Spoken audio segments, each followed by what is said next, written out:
Rise and shine. Good morning. It's 11 a.m. though. That's morning for me on the weekends and any other day. How's everything outside? Still noisy, but forces have been deployed to take care of most of them at least. How so? Zaibatsu Corp's president is pleading with anyone to stop the rogue White Knights. Neighboring city forces were deployed quickly and have subdued most of the opposition. There have also been reports of White Knights just freezing, like they were petrified somehow. You make it sound like some god suddenly decided to put everything in place. Well, I'm just glad no bullets are flying in and out of the whole building. Sure, there's still some bad apples out, and it's not really safe yet, but it was worse last night. There also seems to be a civilian force lynching any White Knight they spot. So not only are the White Knights a problem, regular folks are on edge too. I wonder if Sei is okay.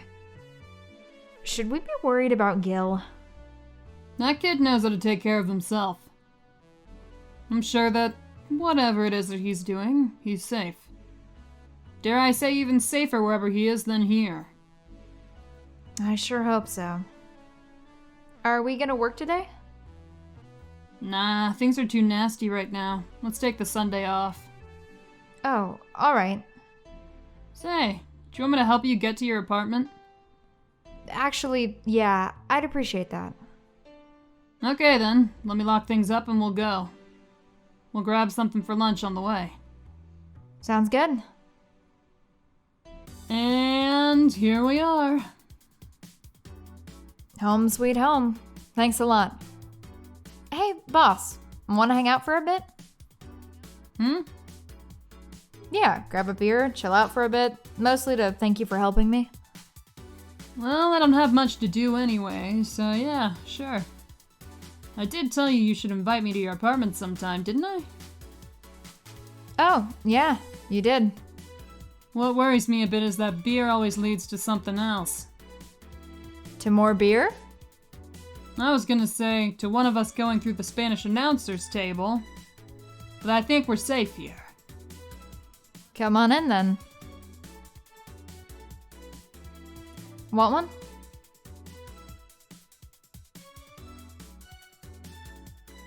Thanks.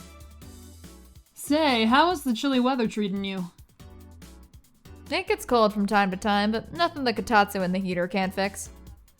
Oh, right. Boss, you're not very good with the cold, are you? You know it. You didn't bring your jacket here either. Yeah, I left it at home when going to the bar yesterday. It wasn't that cold, and I didn't expect to spend the night at the bar. Would you like a sweater or something? Oh, don't mind me. I insist. I have this hoodie from some time ago, and it was too big for me. Why buy it then? It was dirt cheap. Right. Wait, where did you get this one? Dunno, some flea market ages ago. Why? Nothing. It's just like one I had many years ago. What happened to it? Too much use. It just ripped. I see. You can keep it if you want. I never use it anyway. We'll see.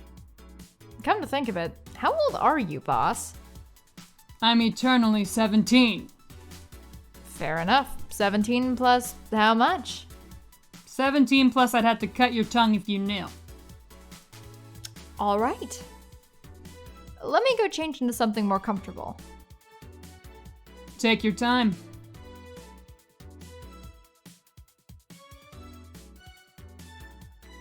Say, Jill, there's a blue-eyed mass of black fur glaring in my general direction.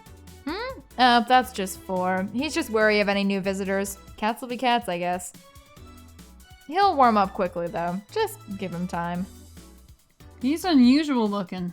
Blue eyes on a black cat. They usually have green. Yeah, weird, huh? At first I thought they were like that because he was small, but they never changed. Do you have any pets, boss? Back at home, we had a bear. Ah, What? Good old Bosco. He kept intruders away better than any dog. Right. Hmm? This picture here isn't something you see every day. What? Me taking such a sappy pic? No, a framed picture on printed paper. It's so vintage. Who are these? That's, the one on the right is Lenore, my ex-girlfriend. The one on the left is Gabrielle, her sister. Huh. Is this pic recent, or...? Actually, that one's from 3 to 4 years ago. You look exactly the same. I'm only 27. What'd you expect? That's why they say kids are the ones that get old. I thought it was recent, because you don't usually see people displaying pictures of their exes so openly. Let alone a printed and framed one. Did you two break up on good terms then? You even hesitated a bit when calling her your ex. Let's just say that everything ended with both of us saying mean things. And me storming out of her house, breaking a couple of things on the way out. We never broke up formally, and I guess I still have feelings for her. I just went away, haven't said a word since. Really? It's hard to picture you doing such a thing. And you look so happy in the pic. Why have her pick out like this then? I just couldn't get my mind off something that Alma said to me. About missing having the warmth of someone else pressed against your side. Using them as a pillow, mixing your perfume with theirs. Putting your head in their chest, listening to their breathing as they pat your head. Dozing off, knowing they were there, watching you, protecting you. I don't know. I felt nostalgic, then miserable. I'll just put this away. I've been meaning to apologize, but I feel like it's too late now. Whenever I go out, there's this fear in the back of my head that I'll meet her in the street. I just don't know if I could face her again, let alone talk to her. I'd be a mess. It's never too late to apologize, Jill. Maybe. What's that on the table? Oh, Looks like an envelope. it's nothing. Nothing. Now, please give that to me. Lope. Alright. I saw nothing, don't worry. Anyway, let's grab some beers. Guide me. Damn, you have lots of beer. Well, the BTC gives me discounts and a point card I can use every time I buy their alcohol. With that, beer is actually the cheapest drink I can get. Is there any difference between the drinks at the bar and these? The drinks at the bar are more addictive, flavorful, and also stronger than the ones they sell in stores. And besides, the one in the bar is more of a double IPA. This one is more of a Pilsner. In English, please. This one's lighter in color and lighter in flavor. No, doesn't taste like a lighter to me. Is this one made with that, what was the name of that base liquid you use at the bar again? Nutriogenic dichymmetrical lidogenol, or NDL. It was a supplement or something, right? It was an experimental fluid they created to replace water when the maiden kiss polluted water supplies. The effects of pollution turned out to be temporary, so NDL never went into mass production. But the BTC still commissioned it for use in bars. And is this one made with it? Well, let's see. Yep, here it is, near the end. NDL and cornstarch. Cornstarch? It serves as a stabilizer, if I remember correctly. They need it for packaged drinks. I see. And I just realized something. What? You're a nerd, Jill. Guilty as charged. I still have that bottle of rum somewhere around. Do you want some of it? Will you have some too? Not really, no. Then leave it like that. I'm not letting you drink beer alone. That's not how drinking with friends works. Do you consider me a friend then, boss? Why wouldn't I? Dunno, what with being my boss and all, I was never too sure. Well, in case you had any doubts, Yes, I consider you one of my best friends.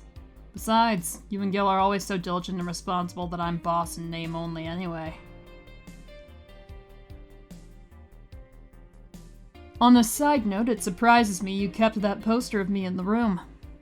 And even more that you hung it in plain sight. When I gave it to you, it was more or less a joke, you know? Does it make you uncomfortable? If it doesn't make you uncomfortable, why would it make me uncomfortable? It's my own face. I'm still wondering why you did it, though. Aside from filling an empty spot in the wall, I don't really know. I thought it was funny, too. I guess it's like if someone gave you, dunno, a dildo-shaped trophy or something and you had it there as a conversation starter. Although no one comes here anyway, so it's kind of pointless. What? No steamy nights of passion? Not since a year ago, I think, and I'd rather not talk about what happened then. Did someone hurt you? Because if they did, I can go dish out the pain. No, nothing of the sort. A different kind of mess. Uncomfortable mess. A not being able to have sex for reasons mess. Glad to know you have my back, though. That's what friends are for. Wait, you talk about the poster and compare it to having a dildo-shaped trophy? Did you just call me dildo face? That's what friends are for. Hey, boss. Be honest with me here. About what? Who's Gil exactly? What do you mean? You know what I mean. Who the fuck is he? Oh yeah, that. Well, I have a couple of ideas. I know for certain that Gil was in the Hong Kong riots. And he took part in the anti-riot force before defecting. That should give me a clue as to who he is, but... But? So far, I've only found out about one such defector, and he didn't leave Hong Kong for at least 4 years. I also know for certain that Gil was in England and France during that time frame. And it's always like that. When I think I have a clue as to who he is, something else comes up that contradicts the evidence. That guy's troublesome. A bit, yeah. I wonder if Gil's alright. You worried about him? You make it sound like I'm some emotionless robot. You can be hard to read. I wouldn't worry about Gil so much, though. There's 3 things I know for certain about him. First, he can take care of himself. Second, you can sincerely trust him. And third? He absolutely hates bell pepper. He does? I've seen him even reject food that has been in contact with it. Man, what a baby. Unless he's allergic or something. He's not. Man, what a baby. How did you meet such a guy? He showed up in the door of the bar.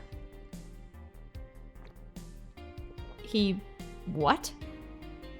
Well, it was shortly after the whole incident with Robert and the levitation potion. Right. Levitation potion. It was a slow day and he just showed up at the bar. I offered him a drink, but he said he didn't have money on him. I couldn't leave him alone, so I pretty much gave the drinks for free. And after a couple, he broke down crying. He... huh? I don't know what he did, but he was really, really regretting it. He wanted a second chance or whatever, and I told him if he could wash himself, I'd find him a job. And I'll be damned, he looked totally different the next day. Damn. I tried and failed to find out anything about him. So I decided to take him at face value. I'd judge him from what he did as an employee. And aside from the occasional sudden escapade, he's been as loyal gets. I returned the favor in kind, covering his ass from time to time, sometimes literally. What surprises me is that you took him in so easily. I can take care of myself, and I always kept an eye on him. And besides, after the whole Robert thing, I couldn't ignore someone that desperate so easily. I see. You've made the bar more lively yourself, you know? How so? Well, with the regulars you've earned, of course. Like that blonde titty hacker. I can't remember her name. Alma? I was gonna say Armitage. She's a nice girl, you know? I don't think she's young enough to be called a girl.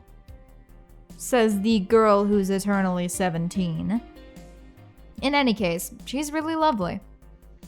When you hear her speak of her family, she speaks with such love. Her face just brightens up.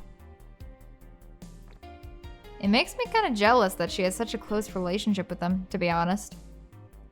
You have bad relations with your family? Not bad, but I'm not exactly close to anyone aside from my mom, dad, and aunt. But back to Alma. I'm really hoping she finds a nice guy to settle with. I mean, she's so bent into finding one, I can't help but want her to succeed. Ah, I see. There's also that sex worker robot girl. Ah, Dorothy. She intrigues me, though. I've seen lots of sex workers over the years, and she seems pretty giddy. It's not that she likes her job, but rather that she takes to it with such childish excitement. I've kind of noticed that too, but then again, Lilum can be weird.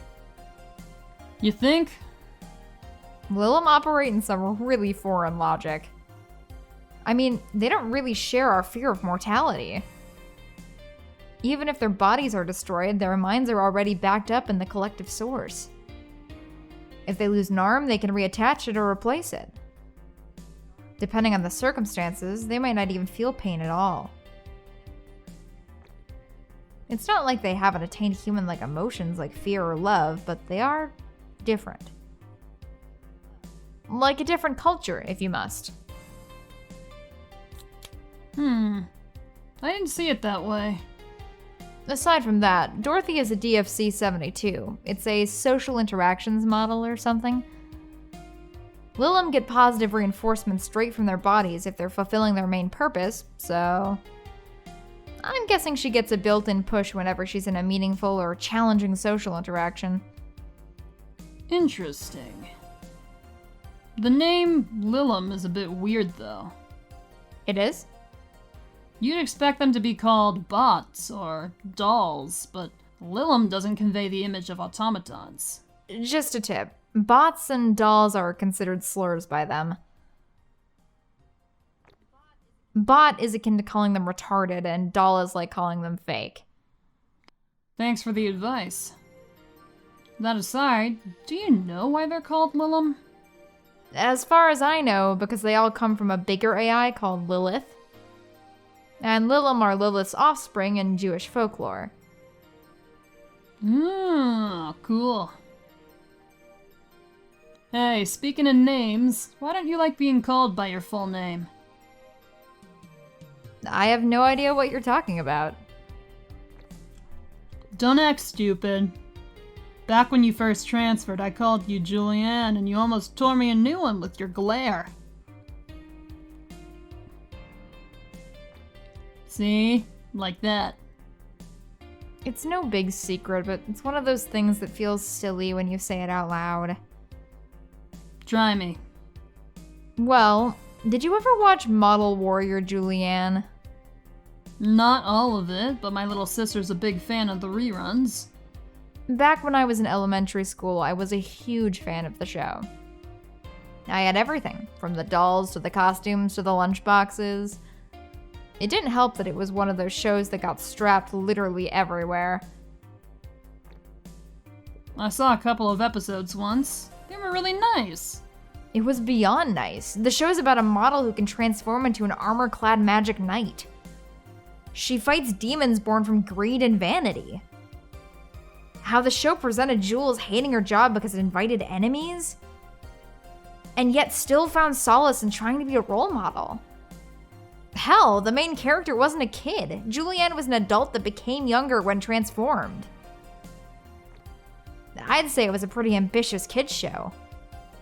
even by today's standards.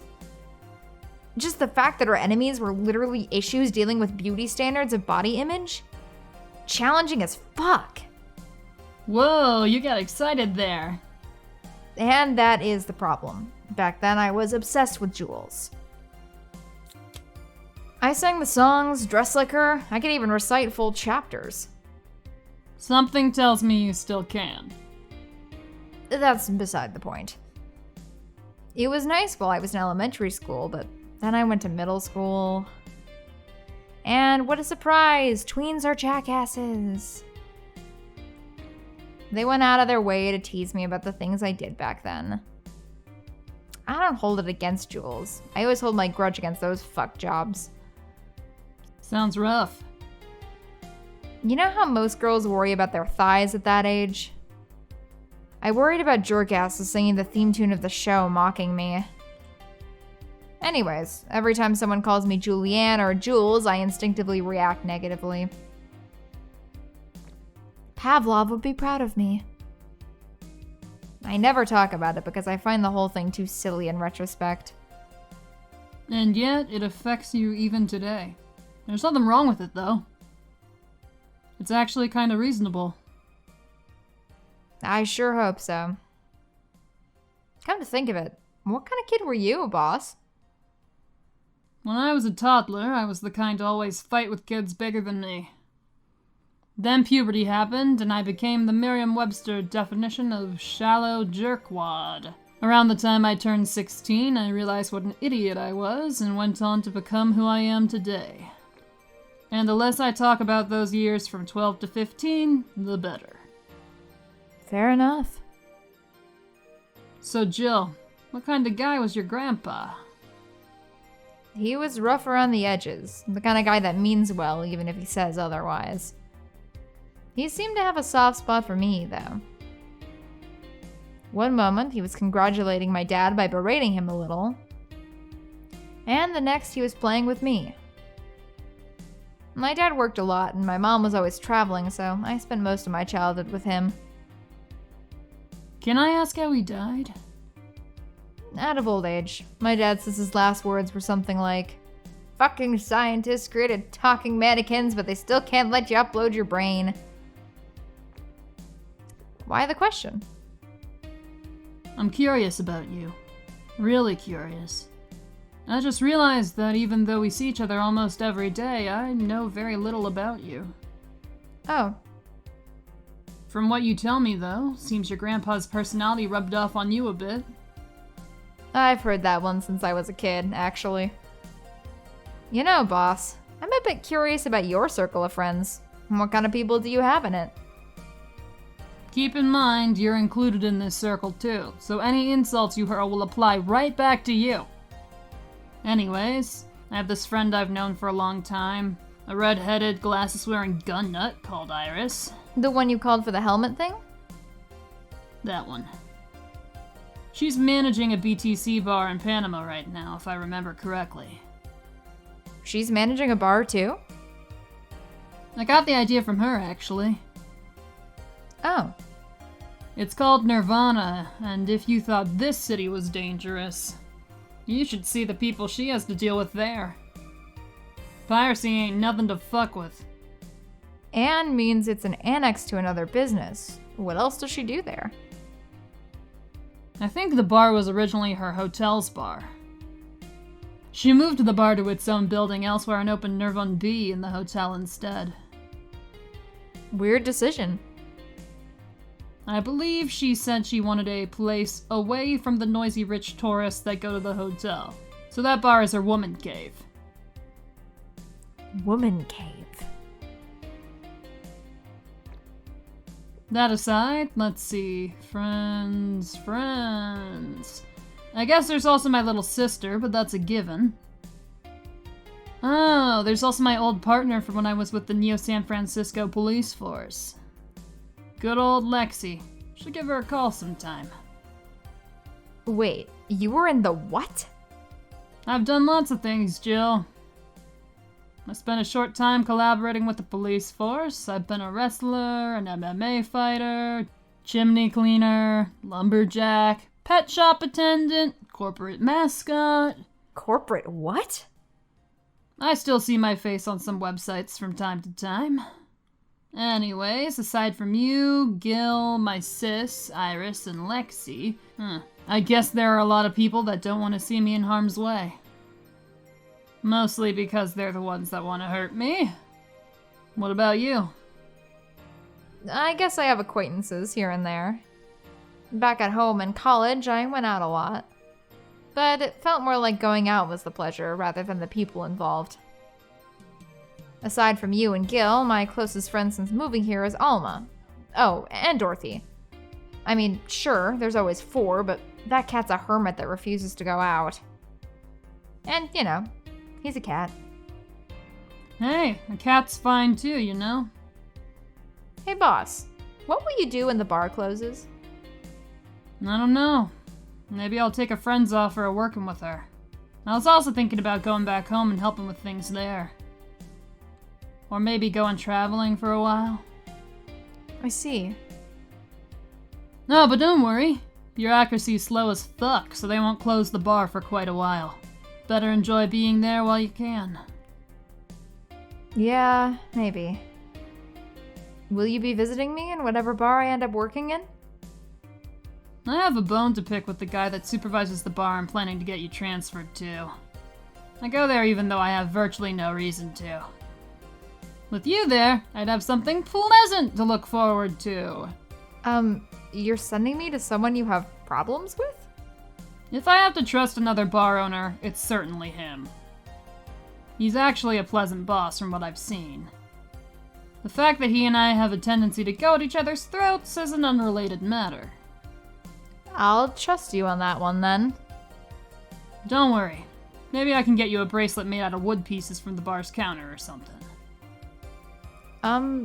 We'll see. Hey, I'll tell you what. When the bar closes, let's both take a vacation. Go on a trip! That'll clear your mind a bit. Yeah, maybe.